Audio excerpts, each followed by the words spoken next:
This one might be painful for my son to understand how my brain works and what my thoughts are and how I've experienced my world. I have made some videos of the one son that I'm having some major problems with right now, that there's a TV show that's offered to help.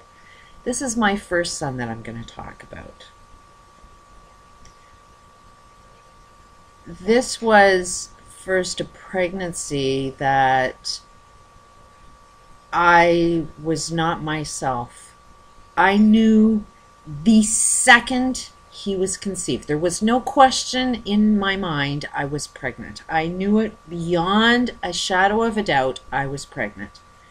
Everything inside me, maybe because I've been hypersensitive all my life and didn't know it, but I could sense things.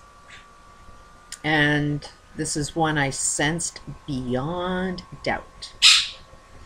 Then I turned completely evil.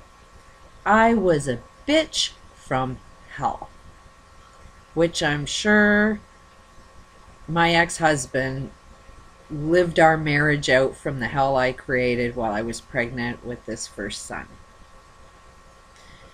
And the second he was born, this weight came off my shoulders, and that's the only real way I could tell something was going on, is because it felt like somebody was really pushing on my shoulders all the time that I was pregnant with this my first son. And I mean, when you're pregnant, it's like, holy shit, what's going on? Is this normal? Is that normal? Because everything changes and you have a lot of questions, and doctors say, well, you're pregnant, your body's changing, why are you asking dumb questions? And it's like, and then there's people that give you a ton of information, none of it's relevant.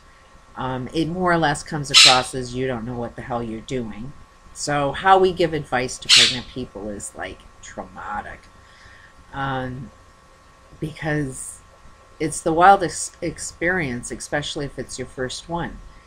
You probably won't notice the changes that are relevant. And one of them with this son was really, really obvious, that I had turned into a bitch from hell, and I had an enormous weight on my shoulders that as soon as this weight left, my personality came back. And this child was not normal. He was very alert from the day he was born.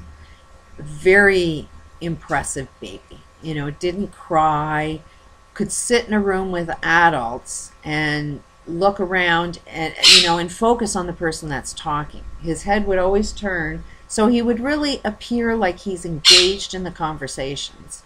And he was just a baby. This was like 1 month old. My oldest daughter was the same way, extremely the same way, that people, professionals, really noticed their attention to things when they were really, really young. And this son really took more on of a father figure in the family. It was really ironic that he would really go out of his way to look after family. When I had my last daughter, when I was in labor, this kid went into father mode. Where's your suitcase? Get, you know, and it was like 5 o'clock in the morning, and I just had to wake up my kids to take them to a babysitter. And I wake him up first because he could help me wake up everybody else and keep everybody organized. No, this kid woke up in, where's your suitcase? Where's this? Where's that? And it's like, you're how old? He must have been about 6 years old at the time. So, and he was very domineering, and but extremely intelligent. It's profound how smart this kid is. Like, he's friggin' in the genius level, and very dominant personality, but you knew he cared. And I had a challenge with this kid because anytime I tried to teach him anything about life, he would have an argument. And he would always win these arguments because I came from, my parents never let me speak, and I knew they were wrong. So when I had children, I was going to let them speak because maybe they know more than I know.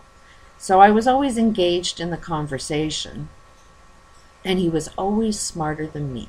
He always had a more logical reason as to why he should do the things that he was doing. And it ended up, when you get to be a teenager, that's nonstop. That's a teenager who knows it all. You try being a parent to a genius who's a teenager now who thinks he knows it all. It's exhausting, and I didn't know how to be a parent. I was probably more of an overprotective parent because at the end of the day, it's, now we're doing it my way.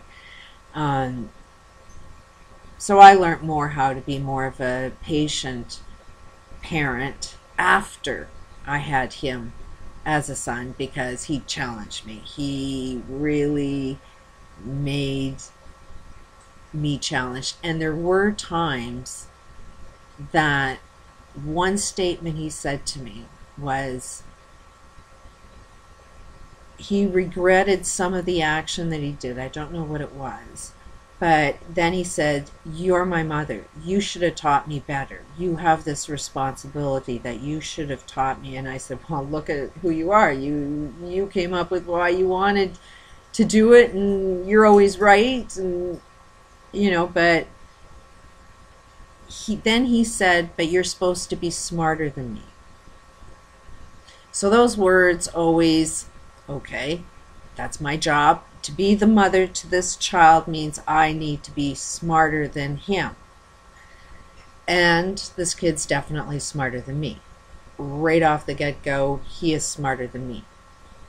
So that's where my driving force was when I'm trying to solve this problem of abuse repeating within our families, and I'm seeing patterns repeat.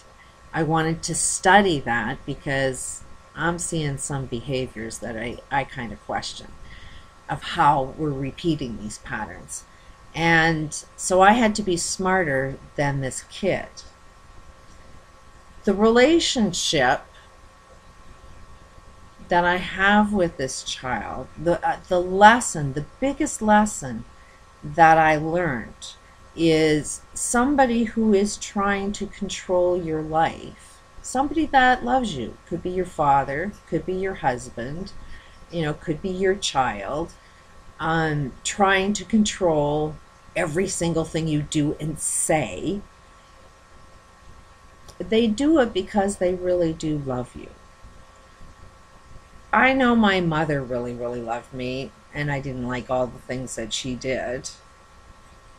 And I know beyond a shadow of a doubt that my son really does love me. No matter what, at the end of the day, there is no question that my oldest son loves me and loves his family more than he loves himself.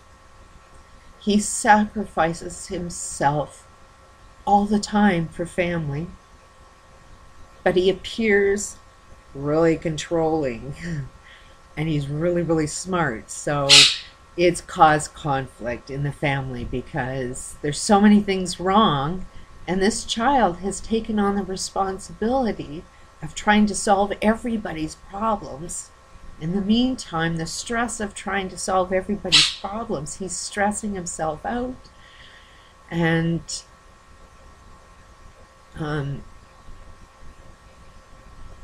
so there's no question that somebody that's trying to control my life and cause me a hell of a lot of stress is doing it out of nothing but pure love. It is so easy to forgive somebody that I love this much. He's my firstborn. I've learned everything I know today, my biggest lessons have come from that child. He has taught me always to be a smarter person than him. I don't know if I'm there because this child has now decided to let me be free to be whoever I want and just love me. So he's now getting even smarter. I don't think I need to be smarter than him anymore. But do you see this cycle that of unconditional love? That it started with me loving my child unconditionally, accepting him for who he is, really trying to understand who he is and what's behind everything that he wants to do, because I was listening, and he was always telling me as he's trying to get away with everything he's trying to get away with. So I knew beyond a shadow of a doubt, I loved this kid enough to let him be who he wanted to be and who he needed out of me. And yet it was my biggest challenge. And I know that he really, really loves me in the end. And when you see an expression of this, and you know beyond a shadow of a doubt, patterns are repeating themselves all over. There's the same pattern with my father, who was controlling and abusive. Very smart, but he had it wrong a few times too, and tried to control my life instead of keeping his own life in control. My ex-husband, who was controlling, and definitely has done an awful lot to try and control my life, he's lacking control in his life while he's trying to control my life. My other son and new wife are doing the same thing. Is everybody wants to control my life, and it takes a hell of a lot of strength to try and live in your own life, especially when that life is a dream that's unbelievable, but just a wish to try and do my best, which is try to solve some global problems that we're all dealing with. If you can step back and see that maybe these elites, maybe these people that got a lot of money, they're doing what they think is the right thing to do for humanity. You know, that they think that we can't sustain ourselves, that half of us have to be gone for the good of humanity. I mean, they are maybe a little mentally ill because they can't control their own lives. For them to have everything and the rest of the world have nothing, something's wrong with that picture, and they don't get that. But then, before you lost your house or you lost your job, or I had my wake-up call, did you know they were starving in Africa? Did you know that children were being abused? Did you know that we had a sex trade industry? Did you know that we're people who love war and usually are in war at some... I mean, you knew there were plenty of things wrong in our world, but you closed your blind eyes until that problem affected you. Then you woke up. Then you became aware, oh my God, the world's bad. Look how bad it is. We got to stop these people. Well, it's not going to affect those next people that have stuff until it happens to them. So it's like, welcome them when it hits them.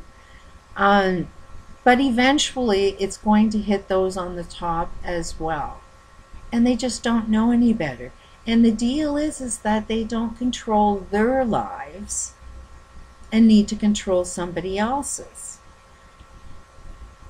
That seems to be the biggest lesson, that if we could do this through love, not hate, because there are plenty of reasons to feel hateful. There's plenty of things to dwell on. The world has been fucked up. This has been hell on earth. But we can create heaven on earth. You know, God shows up when we show up. God and Jesus, if you both believe in that, were loving, not judgmental. You don't judge people to be hating you and want to destroy you. just because of their foolish, wrong actions. They may be doing it out of love and just don't know a better way until it hits them, and then it may be too late. So the sooner we all jump into unconditional love, we all benefit.